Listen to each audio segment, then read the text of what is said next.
You just crossed the 7-figure run rate. You need an ops manager, right? Great news, I can save you $100K a year on a salary you don't need. Why ops? Why did you get into this? I saw so many entrepreneurs suffering and struggling for not having the right operations in their business. All of their hard-won, hard-fought marketing and sales dollars, all of the water they're pouring into this bucket is just turning around and leaking out. The big things that I look for in a business to see is it lacking operational efficiency. I'm looking across 4 different categories. I realized that my best role was actually to be the Indiana Jones of my company. So I think there's 2 important functions that a CEO plays within their company. How does an entrepreneur know if they should get an ops manager, a COO, or if they just need an executive assistant? Today we're speaking with Jhana Li, CEO and founder of Spyglass Ops. Jhana almost stumbled into her ops expertise when she was living in a van. Her and her boyfriend at the time were touring around North and South America. She was just trying to be helpful inside of his business. Pretty soon she realized she had a real knack for it. That led to her becoming the COO of 2 different startups. And soon after that, she struck out on her own, launching Spyglass Ops. She's since consulted directly to over 40 companies, and she's coached hundreds more.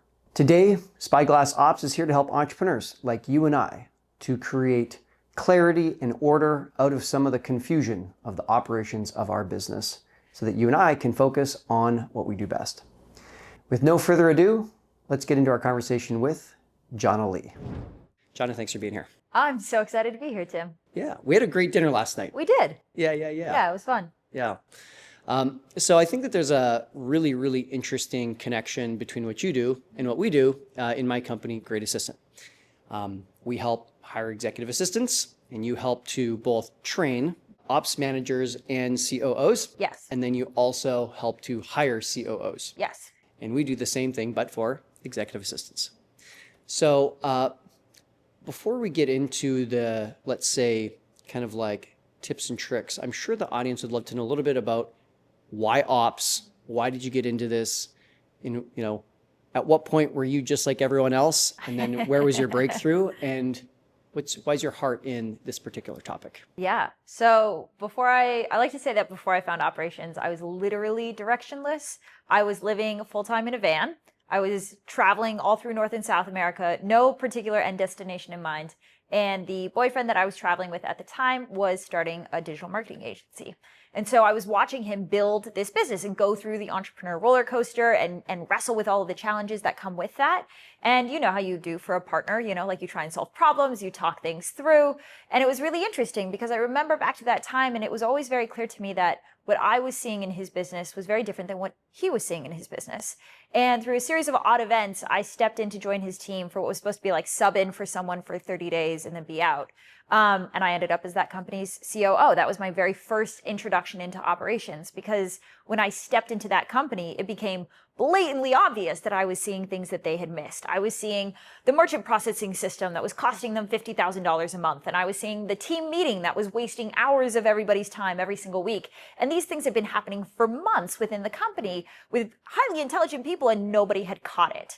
And so for me, I came to learn that there's actually a word, there's a skill for that lens in a business, that lens of efficiency and looking for gaps and looking for problems and looking for ways to make things run better. And that's fundamentally what operations is. So I found my way into entrepreneurship through operations. I was the COO for multiple businesses. I have coached hundreds of companies at this point in my career. And then I took all of that experience. I started my own company about 3.5 years ago because, again, I just saw this need. I saw so many entrepreneurs suffering and struggling for not having the right operations in their business, and I just felt called to do something about that. So you feel called to do operations because you're living the van life and you kind of end up backing into this specialty. Yes. Why? I mean, in all the ways that you could apply your brain and talents and all the different opportunities that there are in entrepreneurship, why this specifically? Yeah, it's interesting. Again, I coach and train operators, right? So I've met quite a few at this point. And all of the great operators that I know, we think the same way, which is fundamentally, We look at the same set of data that, for example, maybe a visionary CEO, your like classic visionary CEO would look at, and where they see opportunity, I see inefficiency, right? They're looking at upside. Here's all the money we can make. Here's the products we can launch. Here's the offers we can have. And when an operator looks at that same exact set of data, they see here's where it's going to break. Here's where we don't have the bandwidth for it. Here's where that's currently running inefficiently. Here's where it could be running better. So it's a fundamentally different lens. It's a totally different lens to take on the business.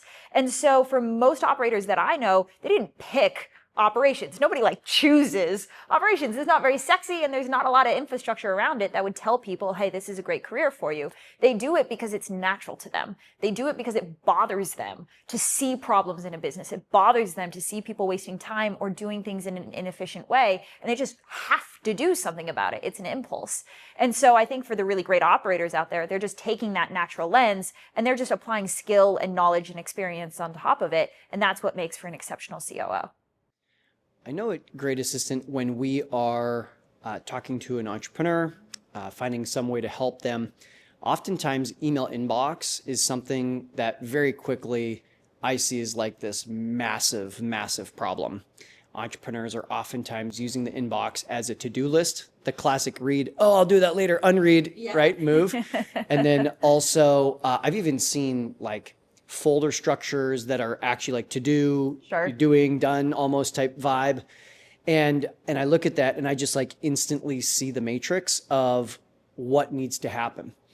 When you're looking at a business, like when I look at an email inbox, is there some kind of moment like that most entrepreneurs are totally blind, yet to you, the matrix is just super, super clear? It's a great question. So yes, the big things that I look for in a business to see is it lacking operational efficiency. I'm looking across 4 different categories. I'm looking at how are people and how is the CEO spending their time, right? So if you talk to a CEO or you're asking, do you feel like you're working on your business or you're stuck working in your business? Do you feel like you're spending your time on the highest value things that are really driving the company forward? Are there things that are clogging up the day-to-day that you wish you didn't have to do? If the answer is yes to any of that, cool, that's a dead giveaway that there's operational inefficiency in the company. The second category I look at is energy. So we have time and we have energy. Is the CEO spending their energy within their zone of genius and their highest value work, right? Are they spending their energy on the really needle moving activities that they love and that light them up and that create massive impact? Or are they spending their energy fighting client fires and answering team FAQs and, like handling administrative tasks that drain them and like just suck the life and the innovation out of them? That is wasted energy. That's energy that could have been spent innovating and creating and driving the business forward. That is an operational inefficiency. The third category is money, right? So I'm looking at the revenue, I'm looking at profitability, and if like ultimately operations is responsible for profit within a business, right? The job of the CEO is to drive revenue. The job of an operator or COO is to keep expenses low. And the gap between those two things becomes your profit margin. So if you're growing revenue, but your expenses are growing just as fast, then you lack operational efficiencies, and it's your operator's job to bring down that bottom line and widen the profit margin from the bottom. And then the last category is human potential, which is a little bit harder to measure, but I'm looking at team performance. I'm looking at, are people innovating and creating? Are they being proactive? Are they bought in? Are they engaged? Is the CEO bought in and engaged? Or is everybody frustrated, tired, reactive, and just waiting to get through the day? So if I'm looking at waste in each of those categories, and the more waste we find, the more opportunity there is to just create productivity, profitability, efficiency across the business. So how does an entrepreneur know if they should get an ops manager, or if they should get a COO, or if they just need an executive assistant, in your opinion? Those are different price points, different scopes, different process to even get them. In your opinion, when's the right time for each? Yeah. Okay. So I'll answer the ops manager versus COO, and then I'm excited to chat with you about like ops manager versus EA, right? So ops manager, like every department has its categories, right? You have your marketing coordinator, marketing manager, CMO. Operations is exactly the same. You have your ops manager, your head of operations, director of operations, and then you have a COO, right? And just like in any other department, you need a more advanced person the bigger the company grows. So in operations, there's more operational complexity. It's a bigger team. You need more skills. You need more financial knowledge, more business acumen. And as those skills start to come onto the plate, you need a more and more advanced operator to take care of that and to have that experience. So generally, most companies, like clients will come to me and they're like, Jhana, we need a COO. I'm like, babe, you just crossed the 7-figure run rate. You need an ops manager, right? Great news. I can save you $100K a year on a salary you don't need, right? Because you're thinking, I need this person all the way to be up here, when in fact, actually an entry-level ops manager is going to do great for you, right? So an ops manager is there to manage day-to-day systems and efficiencies, and they're the right operational hire for most businesses. This is a generalization, but like up to the 7-figure run rate and just above it, an ops manager is great. When you go between the 100K to 300K per month mark, you're looking at a head of operations. And then generally, we won't advise a client to actually hire their COO until they're at least at 300K per month, 500K per month, $1 million per month. Now you're in the domain of really needing an exceptional COO. But I wouldn't make the mistake of thinking that I need that really high level executive and I can't afford that person. Therefore, I can't afford operations in my business. You absolutely can. Just start with a more entry-level position. And in your view, is that ops, did you say manager is the first level? That's the first level. So is that ops manager someone who should be hired or someone who should be trained up from inside the organization? It's a great question. And I will ask you about that for EAs as well. In my opinion, it's a total, it depends, right? So when we start a process with a client, we'll come in and do a company-wide audit. And one of the things that we're looking for is what I call the hidden operator. Is there somebody already on the team? Maybe they don't have an operations job title. Maybe they have the title of account manager or executive assistant or project manager. But when we talk to them, we recognize that operator lens. We recognize that they see the matrix the way they need to see the matrix. And with the right training and the right tools, they could be a great ops manager. So in that case, we will advise the client to consider putting them through our coaching program because it saves them a salary that they don't have to like go out and hire in a new person. They already know, like, and trust this person. And that's huge in an operations role. And they're giving this person the opportunity to grow and level up, which is great. If we don't find that person in the company, then I do not recommend shoving someone into operations, right? If they don't have that underlying lens, even if they say they want to be your COO second in command, but they don't have that underlying lens, they will not be successful in the operations role. And I would not recommend putting them in that direction. How long of lead time do you recommend entrepreneurs would give a company like yours, or whether they do it themselves, I guess that's an option too, to get an ops manager versus an ops director versus a COO? Great question. So for our recruitment process, we've got it pretty dialed in at this point, but it takes us on average 60 days or less to hire an operator for our clients. And that's true regardless of it's their COO or the entry-level ops manager, but that's because our process is really robust. If you were trying to do it on your own, I would give yourself 4 to 6 months because that's how long it's going to take if you were just trying to go it alone to find the right person for you. How many candidates are you putting at the top of the pool of one of your searches compared to the bottom? And part of why I ask is when it comes to hiring executive assistants, entrepreneurs are like, oh yeah, I did an exhaustive search. I'm like, great. How many people did you talk to? They're like 5. Right. And I'm like, I see. There has to be enough hay in the stack for the needle to appear. Absolutely. Right? Absolutely. And so we're looking, and again, we're really efficient, and we're looking at 50 to 200 candidates. And anything less than that, we keep looking before we really feel like we've got the scope down. Yep. What do you think? Yeah, so in our average search, we'll get anywhere from 300 to 1,000 top of funnel applications. We have a 7-step process, and most of the first half of it is automated, and it automatically whittles that down to only the top 5% of candidates. So when my team actually steps in and applies our manual power to doing vetting and qualification and interviews, we're really already only looking at the top 5%. Generally, that'll be anywhere from 10 to 15 interviews on behalf of a client. We whittle that down to the top 3 to 5 candidates, and we present those to the client. And are you using psychometric assessments? If yes, which ones do you love? Or is that proprietary over at Spyglass? So we actually don't.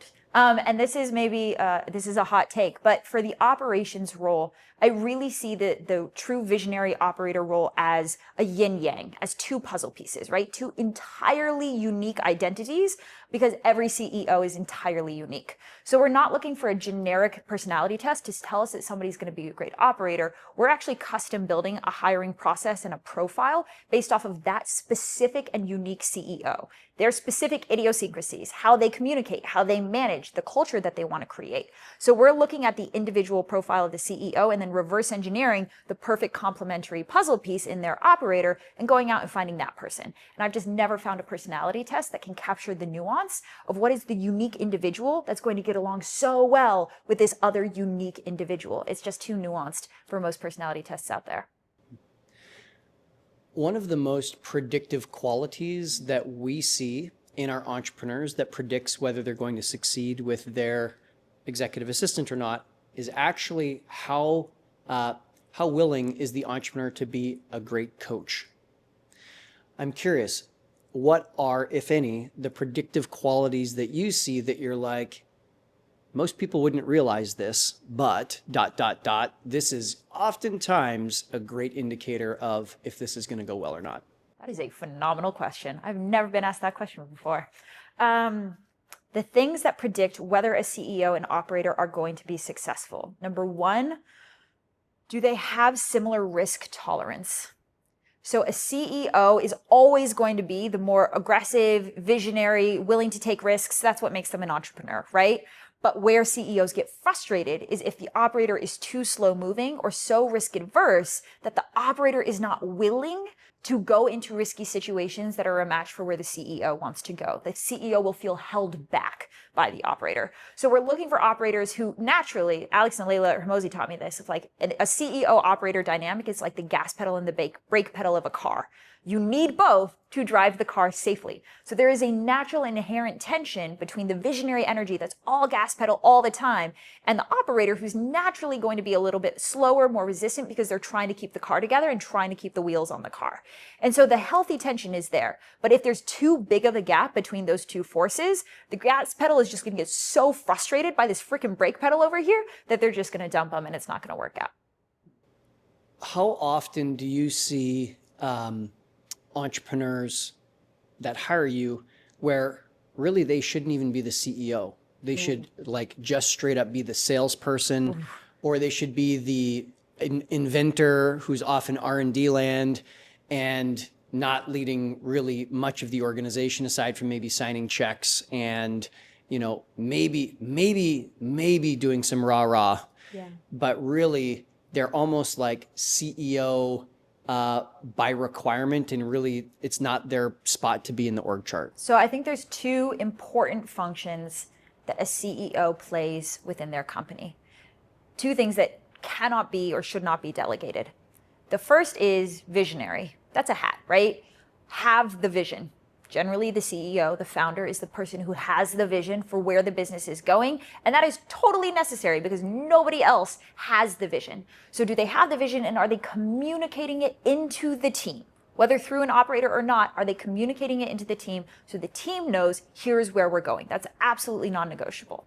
The second thing is, again, back to the gas pedal, brake pedal, you need both energies in the room. So what I find with most operators is that because they're perfectionists, they want everything to run perfectly, they have that brake pedal energy. They will slow things down to make sure that it goes right.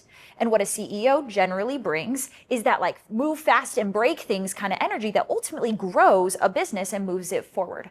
So I would reflect back to you like, where, if I'm going to show up in a limited capacity to my team, am I showing up and bringing those two things to the table? Because that's what the company needs, regardless of whether it's coming through you or coming through your DOO. The company needs those two things. It needs the gas pedal energy. So maybe you have a gas pedal DO, maybe you have one of the unique unicorn operators out there that is that gas pedal and wants to move fast and wants to break things, in which case, cool, the company is served. The company has what it needs.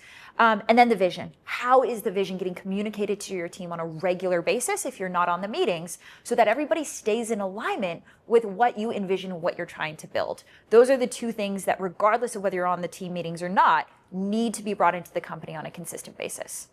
Not too long ago, maybe a year or two ago, I realized that my best role was actually to be the Indiana Jones of my company, which then has morphed into this nickname on my team that I'm Tim Deanna Jones. I love that. They should get you a whip. Yeah, right. Exactly. A big fedora or something, right? And the role of Tim Deanna Jones is to go and find the lost temple and go to the crystal skull and go get the treasure. find the treasure. Yep. We don't even know where it is, but Tim Deanna's on it. Yep. And functionally speaking, in my team, I am the person who has the greatest access to capital, the greatest access to authority, the widest network of people to get things done in the team and outside of the team. I also have the deepest experience. I'm the only person in my team who's been a part of the team the entire time the team has been alive, even when it was a team of 2. Yep.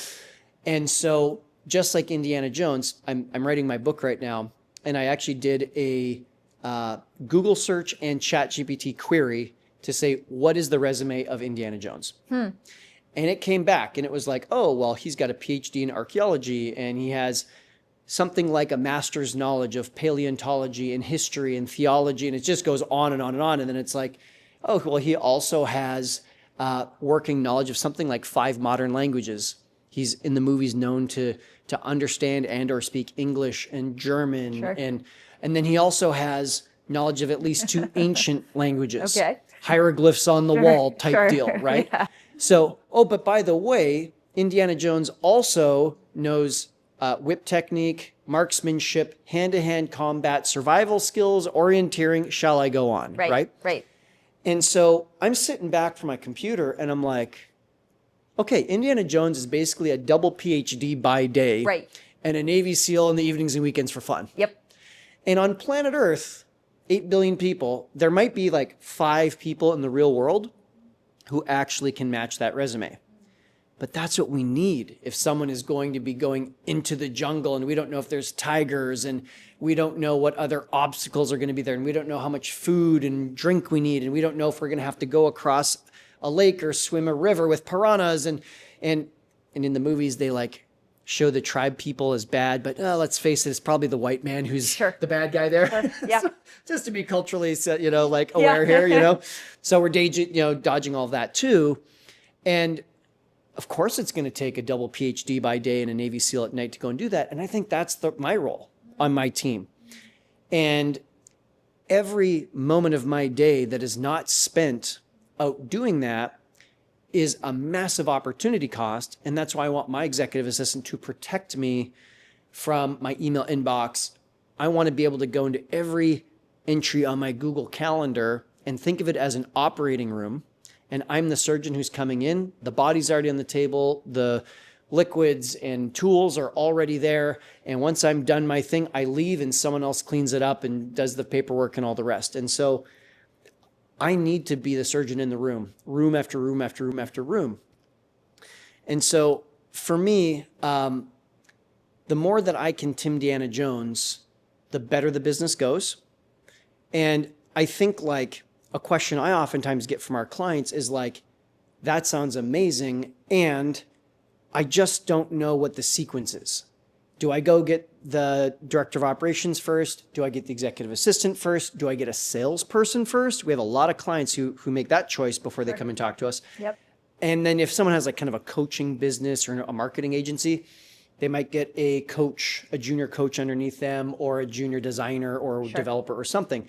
So there's kind of like this vast menu of options of where that entrepreneur could go to make their next hire so they can go Indiana Jones some more. In your view, what is the sequence or where do we begin in this whole smorgasbord of options? It's a fantastic question.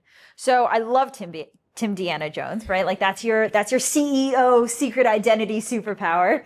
And I actually think that's a brilliant lens from which to answer this question, which is every CEO is unique. What are the things that you as a CEO are uniquely genius at, right? This is called the zone of genius, zone of excellence, right? What are the things that you are exceptional at?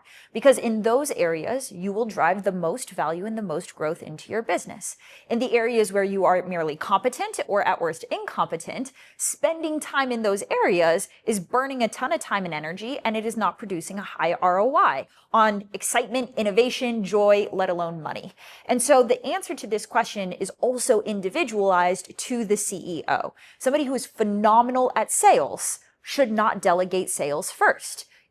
You love it, you're great at it, you probably have the highest conversion rate out of anybody at the company. Why would you delegate that? If we're talking about what goes first, delegate the things you hate. Delegate the things that you're bad at. Delegate the things that are going to eat up your time and energy and not produce high ROI. hold on to the things that you're great at, that light you up, and that produce high ROI for the company. And so as a CEO, it requires the self-awareness to say, what am I, right? What is my zone of excellence? What is my zone of genius? And what is the next hire that I can bring in to take the most amount of hours spent doing lowest value activities off of my plate? And you're just answering that question again and again and again, and that's what builds your hiring timeline.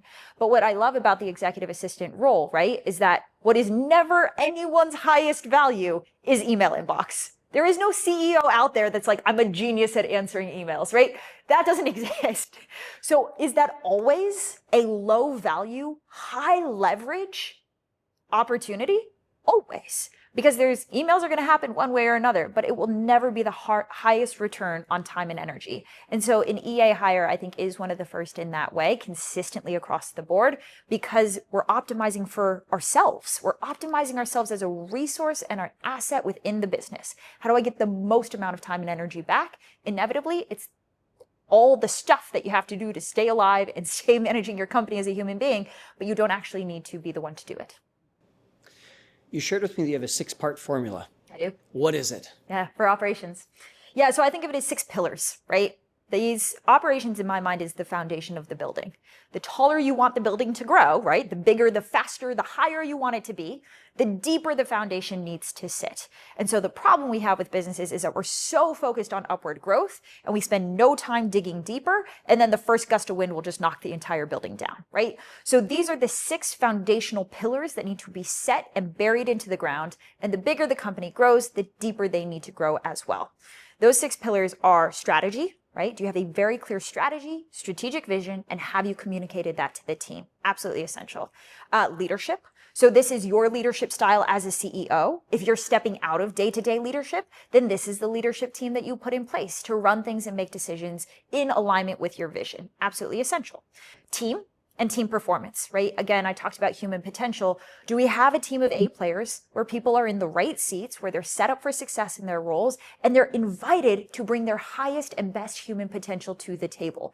That is a valuable resource that you have in your business. And if you're running a company with B and C players that are disengaged and not bought in and not innovating, you're paying them for time, but you're not getting back you're getting back a fraction of the ROI that you could from having that A player team in place. Communication. So how do people talk? How does information flow throughout the business? If the Slack ping appears in your nightmares, then that is an operational inefficiency. You should not be on Slack all day, every day. You don't have to run a company that way. Communication, systems, obviously, right? Systems, SOPs, workflows, tech, automations, all those good things. And then lastly is data. How are we collecting data and how are we using data to make decisions? So those are the 6: strategy, leadership, team, communication, systems, data. Let's talk about SOPs. Let's talk about them. Yeah. Half the audience just turned off. Yeah. And that's enough. And I'm out. So once upon a time, I used to be the E-Myth has got to be the way that it goes. And I very quickly realized that in my little one-man marketing agency that I was kind of spending all day creating SOPs and then changing them the very next week because I found a better tech tool or I found a better way to do it, or literally just something changed in my company. And my own business has changed, who we serve and what we do. And like Tim Francis marketing doesn't even exist anymore. And so I think that I probably went too far too early on SOPs. And since then, I've actually really come to find that I actually think on a level SOPs are overrated. So maybe that's a hot take. I'm not saying we shouldn't document. We have other methods. We have a tool called 360 delegation. In your view, how do we figure out how much SOPs we put in and when? And then also, like, are you a Trainual girl? Are you a Google Drive girl? Talk to me through that. Yeah. So I will join you in your hot take. I also think SOPs are overrated. Coming from an ops chick, I know. I have SOPs as well. But here's the challenge I take with SOPs is that we treat SOPs as if it is the word of God. And then we hand it to our team and we say, never deviate. What we're really saying is don't innovate. Don't get better. Don't push and try new things. Don't see how we can improve. I will improve, and then I will tell you how to improve. And what happens, that's not our intention, but that's what happens when we roll out an SOP and we say, this is my SOP, I'm giving it to you now, and you have to follow it this way. When I roll out an SOP to a team, I'll say something like this: welcome to the team.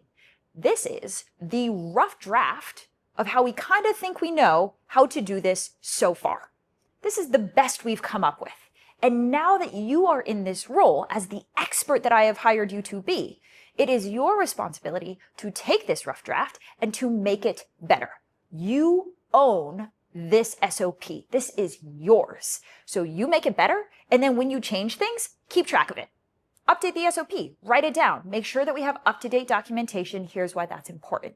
So I've actually not built a single SOP in my own business, Tim, and I'm an ops coach. I know how to build SOPs, but I don't, because my team is actually the most qualified to build the SOPs. They're the experts in every single role. They actually know how to do their job better than I know how to do it. And if they don't, then I haven't hired the right person.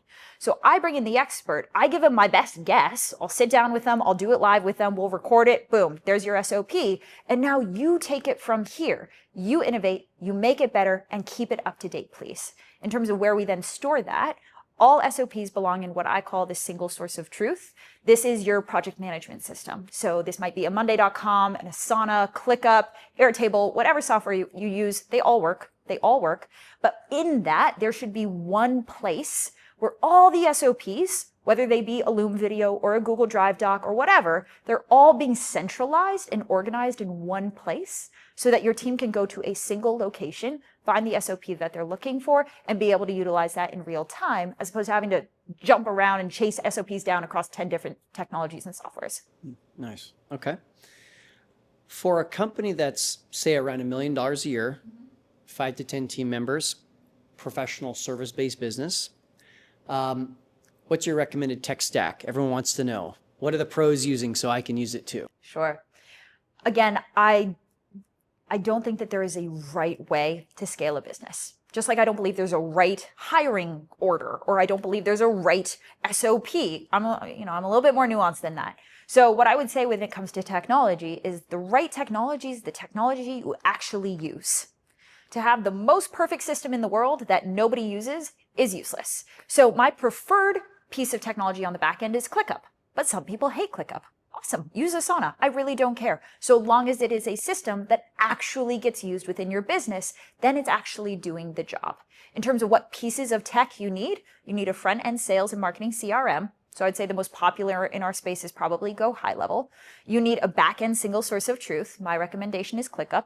You need a way to accept money, like Stripe, a merchant processor. And then you need things like emails and Google Drive and like all of the fluff around that. But I would say that those are the major systems that are required when you're just starting out to grow a business successfully. If you had an audience of 20,000 people in an arena. Okay. And you had 1 minute to tell them anything that you want, you can pick entrepreneurship or specifically ops. What would you tell them? Oh my gosh. Operations drives growth to your business in exactly one way. Think about your business as a bucket, and marketing and sales is piping water into the bucket. That's money. That's growth, right? So marketing and sales is the pipe bringing water into the bucket. Every bucket has gaps and holes and leaks. And the bigger your bucket grows, the bigger the gaps, the holes, and the leaks become. It is not your job as a CEO. It is not your job to figure out where those holes are and to close them. But they do exist. So it needs to be somebody's job, somebody who is naturally built towards holes and gaps and leaks, finding them, closing them, and keeping the water in the bucket. So what I would say is that the average CEO I know waits way too long to bring in any kind of operational support, ops manager, EA, anything. And so they are wasting water. All of their hard-won, hard-fought marketing and sales dollars, all of the water they're pouring into this bucket is just turning around and leaking out. And then they come to me and they say, Jhana, what would an operator even do? How is this going to make me money? Your operator's job is to find the holes and to close them so that the water you're working so hard to get into the bucket actually stays there. find the operator, let them do their job, and keep your focus where it needs to be, which is finding and bringing more water in. So if people want to know more about what you're up to, how can they find you? And is there some kind of like bite-sized way they can get a taste of the expertise that you have, the difference that you could make? Absolutely. So you can find us on our website, spyglassops.com. But the best way to get a taste for what it is that we do and how I might be able to serve your business is actually just by following me on Instagram at the Jhana Li. I'm sure there will be a link in the show notes. And I provide as much free education and operational value as I can. I give away tools and resources all the time. So that is going to be the best spot for people who are wanting to dip their toe into the operational pool. Is there anything else you would like to say as we wrap up here that you think I didn't ask that you think I should have, or that's just on your heart or your head that you'd like to share? No, these were wonderful questions. Thank you, Tim. Thank you so much.